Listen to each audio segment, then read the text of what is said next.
Sir, SSI Shanmugavel அவர்கள் வந்துட்டு கொலை செய்யப்பட்டிருந்தார். அது தமிழ்நாட்டிலே மிகப்பெரிய உள்ள ஒரு பரபரப்பான பேசப்பட்டுச்சு அந்த செய்தி. அங்கே என்ன சார் நடந்துச்சு? திரு சண்முகவேல் அவர்கள் பேட்ரோல் டியூட்டியில் அன்று இருக்கிறார். அப்பா 2 மகன்கள் 3 பேரும் போதையில் இருக்காங்க.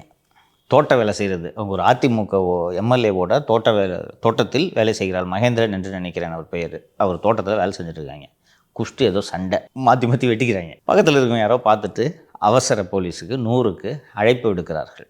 பேட்ரோலில் இருக்கக்கூடிய இந்த எஸ்எஸ்ஐ, பெரும்பாலும் எஸ்எஸ்ஐ தான் பேட்ரோல் டியூட்டியில் இருப்பாங்க.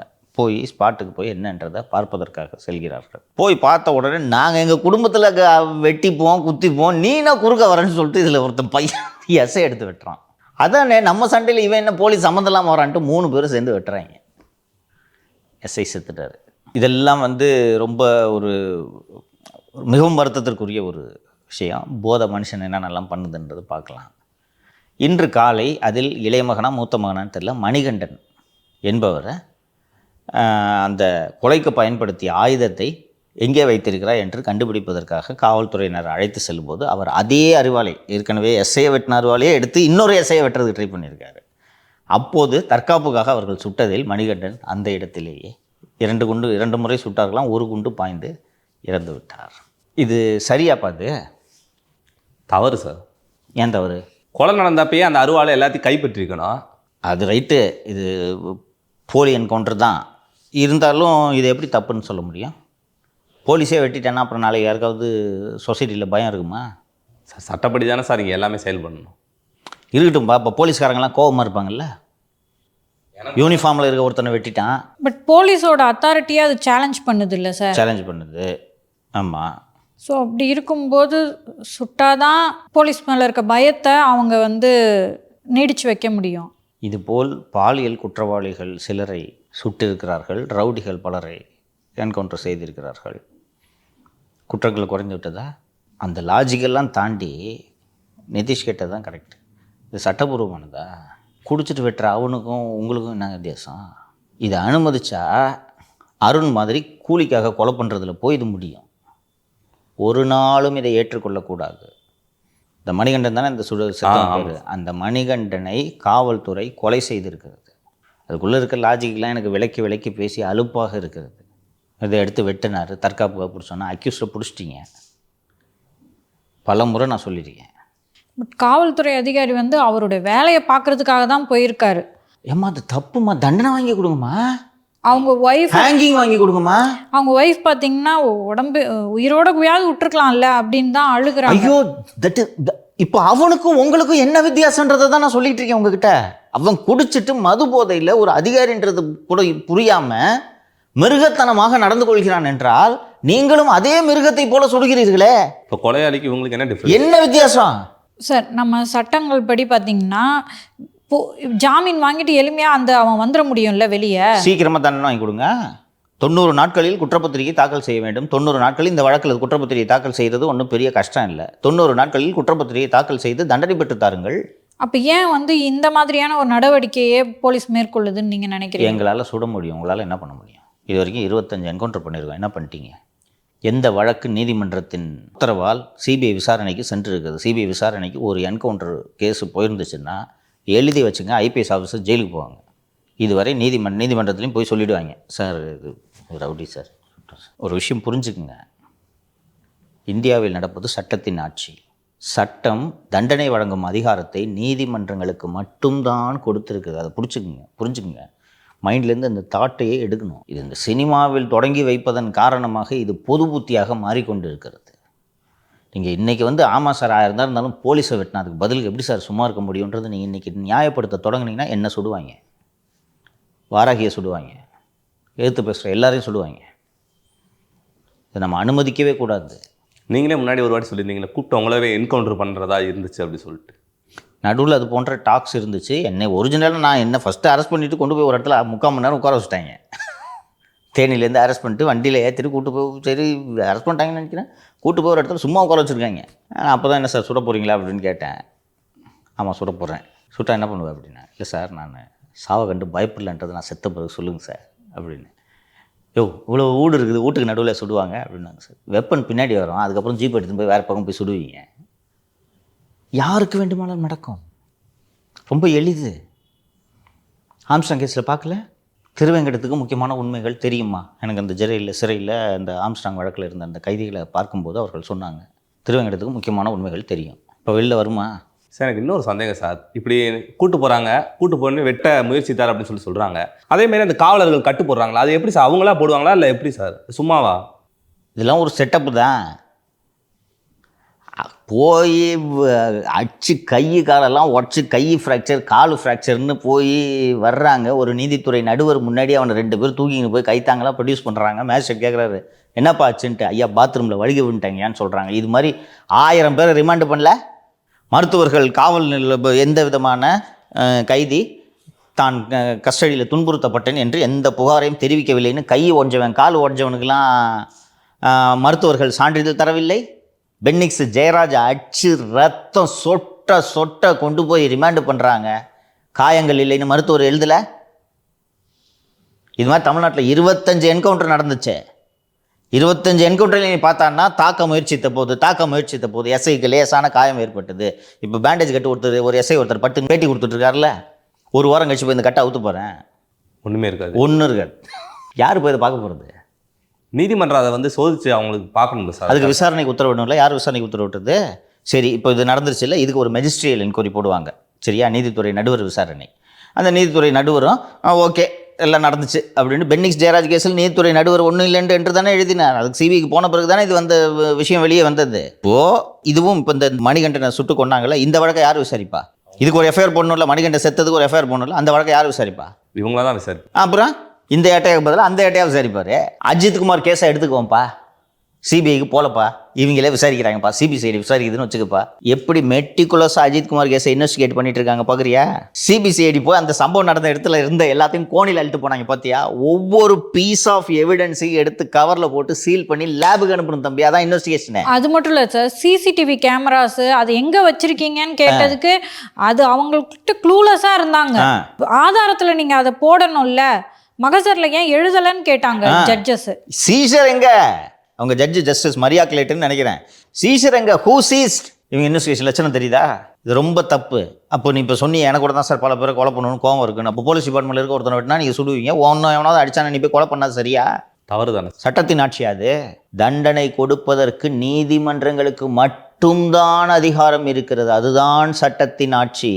நான் சொல்கிறேன், மணிகண்டன் ஒரு பையன், இன்னொரு மகன், அவங்க தந்தை, 3 பேர் மேலே தான் அக்யூஸ்ட் இல்லையா?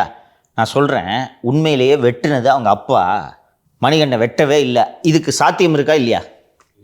3 பேர் அந்த க்ரைமில் இன்வால்வ்டு. அந்த ஃபேட்டல் இன்ஜுரின்னு சொல்லுவாங்க, கழுத்தில் விழுந்த வெட்டுன்னு வச்சுங்களேன். அந்த கழுத்தில் விழுந்த வெட்டை வெட்டியது அவங்க அப்பான்னு வச்சுக்குவோம். இப்போ மணிகண்டன் சாகிறது நியாயம் இல்லை தானே?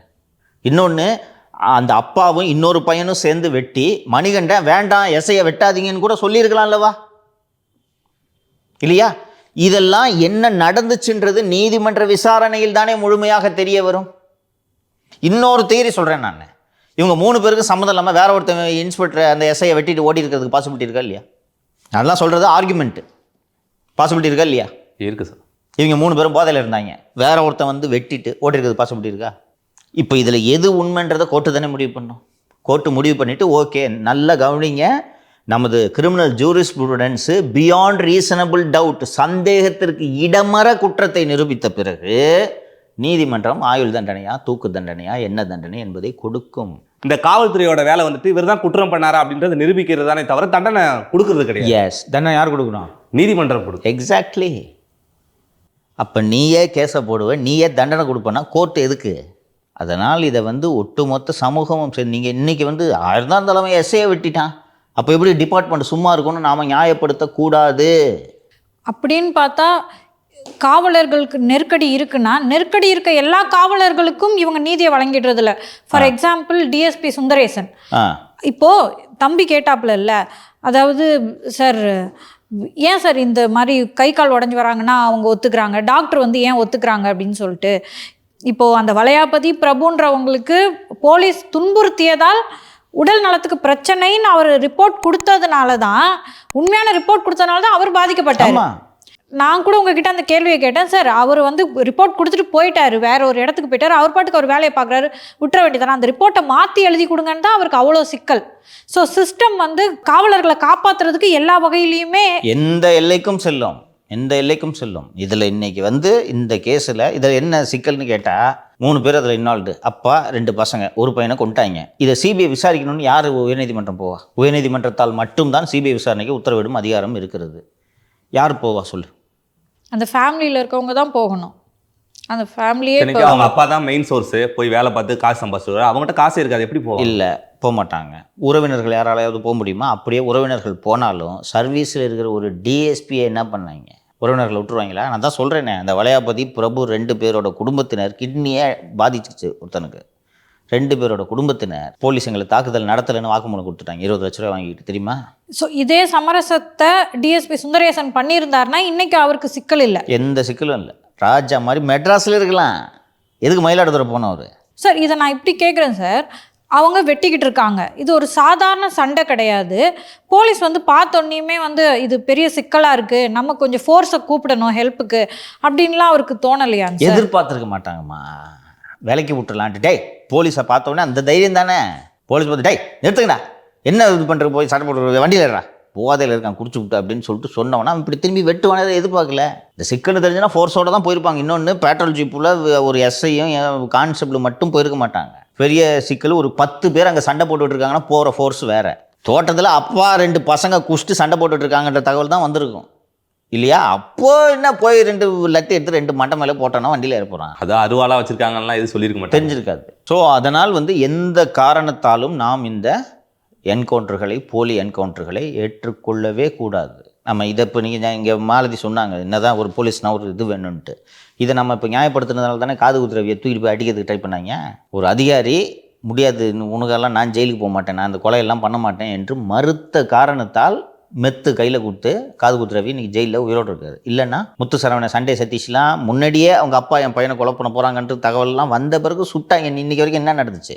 சிபிசிஐடி அந்த வழக்கை விசாரிச்சுட்டு இதில் ஒன்றுமே இல்லைன்னு சொல்லிட்டு கோர்ட்டில் போட்டு க்ளோஸ் பண்ணிட்டாங்க. ஸோ இதுதான் தைரியம் உங்களுக்கு. பொதுவான மனநிலை என்ன இருக்குன்னா, இந்த மாதிரி ரவுடிங்களெல்லாம் கொன்னுட்டா நாட்டில் நல்லது, ஆனால் மற்ற ரவுடிகளோட சமரசம் பண்ணிக்கிட்டு இவங்களை கொல்றது அப்படின்றது போலீஸோட துணையோட ரவுடிசம் வளருமே தவிர குறையாது. அண்ட் சரி, நீங்கள் தொடர்ந்து எனக்கு நினைவு தெரிந்த நாளிலிருந்து 90களிலிருந்து காவல்துறையோட இந்த போலி என்கவுண்டர்கள் நடந்து கொண்டு தான் இருக்கிறது.